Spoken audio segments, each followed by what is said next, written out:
Welcome, everyone, to the Lake Lewis Jr. Show. Appreciate you joining me as always. We've got a busy show for you today. We're going to talk about the Washington Commanders. And listen, folks, now that Terry McLaurin's back under contract and he's ready to go, where does this put this football team? Does it make them an instant Super Bowl contender? Or is it a team that, they still have some work to be done if they're going to try to beat the Philadelphia Eagles? I'm going to give you my take on this shortly, but before we do that, if you would like to join us on our Friday show here on the Lake Lewis Jr. Show, all you have to do is email us at thelakeLewisJr.show@gmail.com. Someone will get back to you and put you on the email list. We always tell people if you want to come on the show, you can come on. You keep it clean, keep it fun. Everyone has an opinion, and we don't try to limit opinions. We want everyone's opinion, but we just ask that you be respectful of everyone's opinion when you come on the show. So once again, you can email me at thelakeLewisJr.show@gmail.com, and we will get you on the show. It may take a week or two, but we will get you on there. We're growing, and we're having a lot of fun with that. If you want to follow me on social media, you can follow me at Lake Lewis Jr., and that's on all of the social media formats. And then you can subscribe to the podcast. You can subscribe to this show right here by clicking on that little subscribe button. If you haven't done so, you see it there. If you've already subscribed, the button's not there.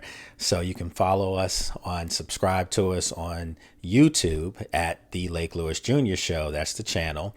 And then you can subscribe via your favorite podcast carrier, whether it's Apple or Spotify or iHeartRadio, you name it.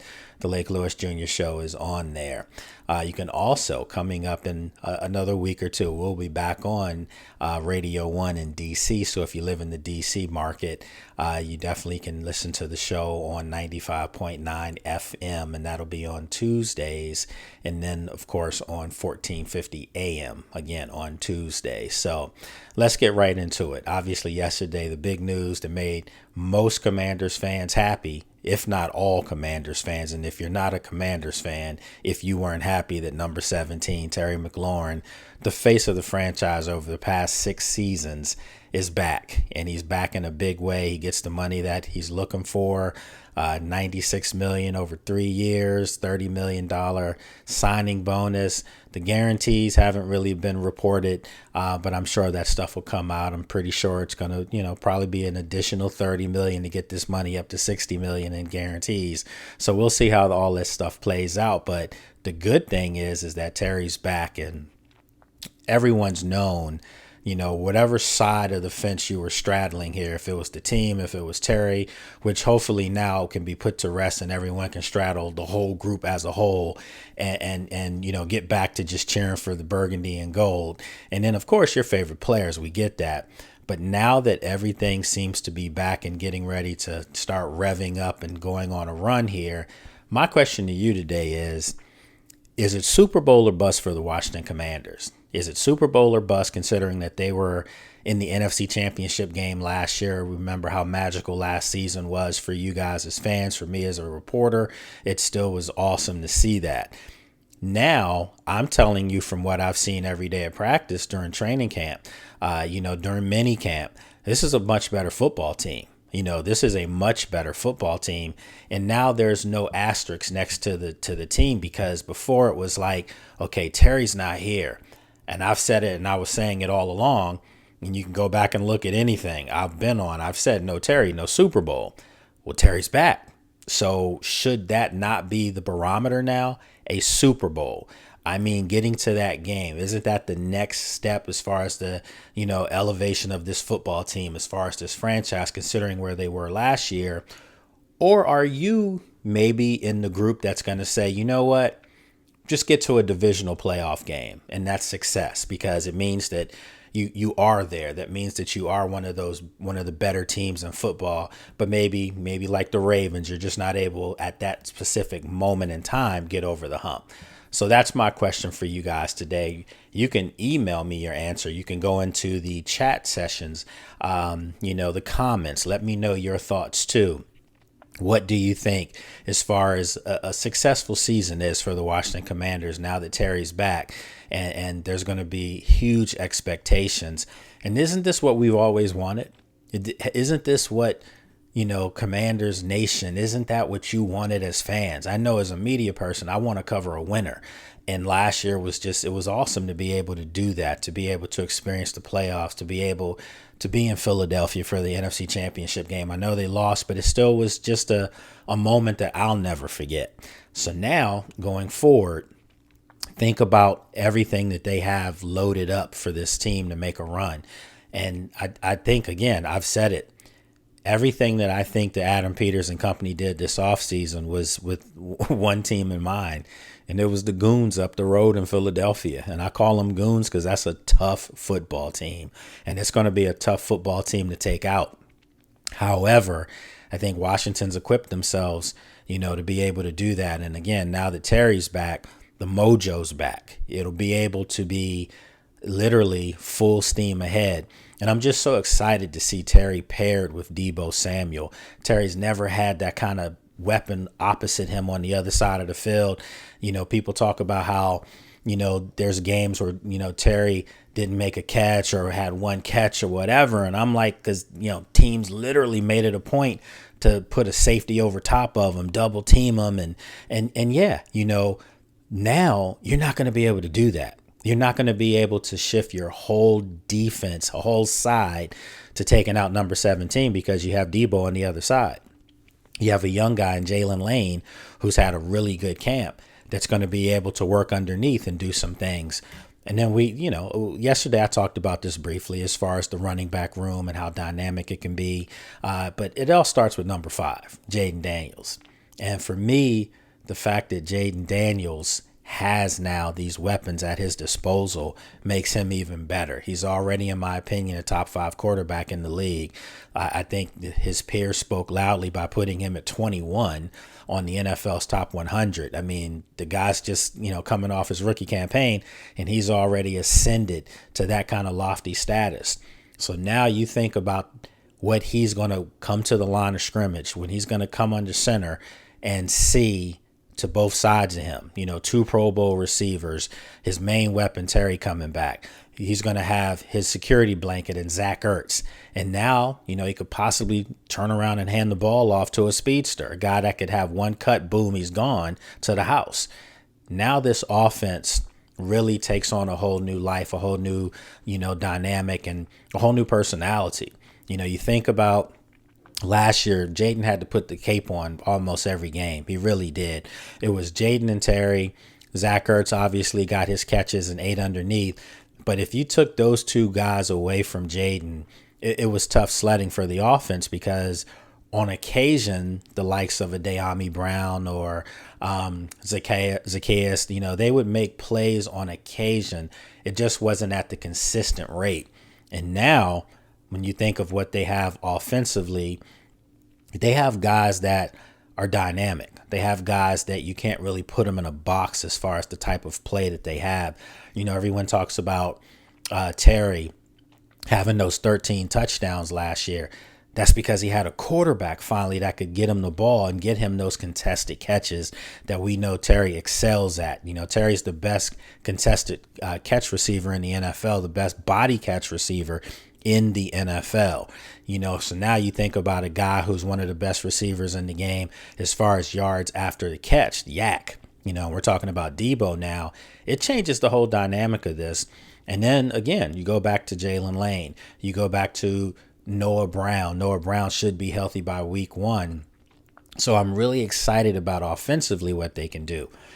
But I think we all know the elephant in the room is this. It's the defense. The defense has to be able to stop teams from running the football. They've got to generate some semblance of a pass rush, and I think they will do that this year. I think from what I've seen as far as training camp and just the dynamics of how Joe Witt, the defensive coordinator, is putting together his defense and has guys moving around in different positions, I think they're very dynamic. I think they're much better than last year's unit. And I think that you're going to see that. I think you're going to see that from week 1, that, wow, this is a much better unit. It'll be a more disciplined unit. And the other thing that's really important to state here as far as this unit, no, they don't have a Trey Hendrickson. They don't have a Micah Parsons. They don't have one of these, a Myles Garrett. They don't have guys that, are going to get 15, 16, 17 sacks a season. but collectively, they'll surpass those numbers clearly. But collectively, I think they're going to have an adequate pass rush. I really believe that. I think a guy like Jacob Martin is a guy that you need to keep your eyes on. I think he's going to be a guy, that has an opportunity to be around the 7-sack range. And, that may not be a lot to you, but that's just one guy. And then if you add another guy in there, Dorrance Armstrong, who I think might get double-digit sacks this year, that's 17 right there between two guys that are in your rotation. That's not to mention some of the other guys. Von Miller, remember, he's still there. If Von Miller can register 6-7 sacks this year, you already know those 6-7 sacks are probably going to be, close to, in reality, 12-13 because of the pressure that he's still going to get to quarterbacks. So he may not get to 12-13, but I think the pressure that he's going to be able to put on quarterbacks, especially in third down situations, obvious passing downs, that's where you'll see that Hall of Fame player at his best. So I think that they're going to be able to generate an adequate pass rush. The other thing that I think is important to note here as far as the defense is their secondary. For the first time in a long time, this football team's got some dogs at corner. Marshawn Lattimore, a lot of people were down on Sean, but he was injured last year. He got traded from New Orleans and was really on one leg. Hamstrings are tough, to run around and cover receivers. And when there's not much of a pass rush generated in front of you and you've got to stay like sticky glue on guys for 3-4 seconds, that's not going to happen in the NFL. So he's back now. He's healthy. He looks much better. You can see the swag is back on Sean. And then, of course, on the other side of him is the rookie who's got some swag of his own, and that's Trey Amos. I mean, if you haven't seen this young man, I'm telling you, he's got star written all over him. He's I've been doing this a long time, and I can tell you, I haven't seen too many rookie corners, at least not in burgundy and gold, come in and just instantly they're just there. Like, he's always near the football. He's always making plays, and he just has this confidence about him. It's not arrogance, it's confidence. And I think that's going to fare well for him. I think he's a guy that later in the year, I think when they're battling with the Eagles, I could see him taking on A.J. Brown. I know that sounds crazy, a rookie on that monster, but that's the kind of confidence and the kind of physical play that Trey Amos can play with, so they're going to be interchangeable. Mikey Sainristil is going to be able to move underneath and be in the slot and do some great things, but they're all interchangeable. There are going to be times you're going to see Sean in the slot. There are going to be times you're going to see Trey in the slot. You're going to see Jonathan Jones in the slot. You're going to see Noah Igbinoghene in the slot. So they've got a lot of weapons at that corner room, and it's going to make it really interesting because you're not going to see guys tired down because the depth is there. You look at the back end, Quan Martin, this is the year I think Quan Martin legitimately starts to get some Pro Bowl chatter about his game because he's that good. I talked to him after a recent practice about just looking like he got bigger. And he was like just 5 pounds, he's like, and I asked him, was the 5 pounds going to slow him down? Because, some guys don't like putting on any weight.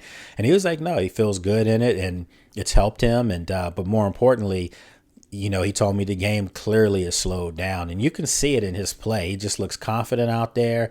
He's kind of like Bobby Wagner Jr. on the defense as far as being able to call some plays and help guys in their alignments. He's that smart of a player. So you think of that, and then they bring in the veteran Will Harris. And I know Jeremy Chinn was a guy that a lot of people liked, but I'm telling you, I think Will Harris is an upgrade over Jeremy Chinn. I truly believe that. Will Harris is a guy that can cover. That's a specialty of his. You heard Dan Quinn talking about the battles with Will and Zach Ertz, and I can tell you folks from being out there every day, they are battles, so iron sharpens iron. So he's already in midseason form. I think he and Quan are going to really surprise a lot of people as far as the safety tandem that they're going to become. And then, of course, don't forget about the young guy, Percy Butler. I think Percy's, due for a really good year this year. He's already played well, but I think this year you'll see him start to kind of forge a name for himself where people around the league start to recognize Percy is really one of those good young football players. So the depth. We're talking about that. And I know you guys didn't see much in preseason. It just was what it was. I can tell you from what I see in practice, we didn't see anything like that in preseason ourselves, but those practices have been spirited. There's times the offense has gotten better of the defense, times the defense has gotten the better of the offense. But as I said, iron sharpens iron. And whenever you see a defense at times slow Jaden down, that's a good sign for you if you're a Commanders fan, because it means that the defense is practicing against the best. They're practicing against one of the elite talents in the NFL every day. So they're only going to be better for it on game days, on Sundays. And now you factor in the fact that his main weapon is back, and Terry. It's going to get even better for Marshawn, for Trey, for Mikey, for Jonathan Jones, for all of, the guys in the secondary. They're going to be better for it now because now the ace on the offense is back. So this team has a Super Bowl run in them. I truly believe that. I'm excited about it, folks. I think Washington right now with Terry being back in the fold and not just being back in the fold maybe, 2-3 weeks into the season. No, being back into the fold before the season starts. So now they can get things going again. They have a week and a half to prep for the Giants. And I can assure you guys, for people that are like, oh, they got to work on their chemistry and things like that, maybe a little bit, but not necessarily to this full effect, because you have to understand before the holdout or the hold in, Terry was still out there in OTAs. He still was working with Debo and all the guys. So, there's familiarity there already. And as I've always said, when you're good, you're good. Terry's great. So you pair him with another great receiver. It's kind of like, I used to play basketball, so I use these things in basketball terms. It's like if you go play a pickup game, when you're playing with four bums and you have no shot to win those games. But then you also know when you're playing with guys that are really good, and it makes that pickup and that run fun, and it's just that much easier. That's Terry coming back. Trust me when I tell you, Jaden and Terry are going to pick up right where they left off. Debo is going to be able to do some things now that he wasn't able to do before because Terry's back. Terry's going to be able to do things in his career now that he hadn't been able to do previously because now he's got a legit alpha on the other side of him as well. It's going to open up so many things, my friend. So I'm excited about this. Today is another quote unquote off day for us. We don't have to be at the facility. We didn't have to be there yesterday. So I told myself, I'm going to jump on real quick, put up a couple things for you guys, give you guys some fodder to talk about. And again, so you let me know your thoughts. Is this Super Bowl or bust for the Washington Commanders for the 2025 season? Or, what's your take? Do they need to get to the divisional round in order for you to feel like they've had, real success, or is it just making the playoffs? Is it just getting into the playoffs, maybe as a wild card like last year or whatever? Is it just to get to the playoffs, or do you expect for this team to be bare minimum NFC Championship game? For me, I expect this team to be in the Super Bowl. I'm expecting to be in Northern California come February of this year for a Super Bowl. And I've said it and I'll say it again. I'm not running away from my predictions. I never do. I expect the Washington Commanders to be playing, and I can say this now, and I can say it with my head up because Terry's back. I expect the Washington Commanders to be playing the Baltimore Ravens in the Super Bowl in Santa Clara, and it would be something. It would be epic on many levels. It would be epic because of the quarterback battles in that game. Jaden is the closest thing we've seen to Lamar, although Jaden is Jaden. I don't even want to make that kind of comparison. I'm just saying if you have to look at someone, yes, Jaden and Lamar similar size, everything's there. But Jaden, to me, is something I don't know if we've ever seen. And I sincerely mean that. A guy that is just a monster as far as everything that he does, his approach to the game, everything. I think Jaden Daniels is actually going to be a front runner for an MVP this year. I truly believe that. And if this team gets to the Super Bowl, he probably will be the MVP because that means they're going to have a magical season. So look, my friends, appreciate you checking this out for about a quick 20 minutes or so. Hope you're enjoying your day. And remember, we'll be back out there tomorrow. Adam Peters, Dan Quinn, Presser, talk about cut down day, because remember, today at 4 p.m. we'll know, pretty much the 53-man roster for now. It will be some moving parts going forward. I don't think the 53-man roster that you see today at 4 is going to be etched in stone. I think over the next couple of days, you'll see some guys, possibly still be released afterwards, just or moved around. I think they're going to still look at the waiver wires from other teams and perhaps, look at some other positions out there. Perhaps, there's a kicker or something that may strike their interest. We know that their kicker now, Matt Gay, has had some struggles. And, I think that's something that a lot of fans are wondering why that hasn't been looked into. Well, I'm sure it has been. And we'll see how that plays out. Maybe, a little wild card, little nugget here for you. Maybe they look at the wire and see what quarterbacks are out there, to be a third string quarterback or a guy on the practice squad quarterback, because we did see Josh Johnson and we did see Sam Hartman, especially Sam, struggle mightily this preseason. So this team's moving parts, and Dan Quinn has made no bones about it. Adam Peters, no bones about it. They're going to do everything they can to keep making this team better. Well, yesterday, they got light years better because they brought back their second best player, their second biggest offensive weapon outside of Jaden Daniels and Terry McLaurin. And now the talk of the Super Bowl can be legit. We can have fun with it. We can sit back and watch this thing unfold. So appreciate you joining me, my friends. We'll be back again with you with an update tomorrow as far as everything that we know that's going on. And then we'll have a practice on Thursday. And then we have several days off until next week when everything is here. The practice schedule, everything will be back in preparation for the New York Giants for week 1. So it's here. We're at football season now, so enjoy it. Appreciate you joining, my friends. Take care.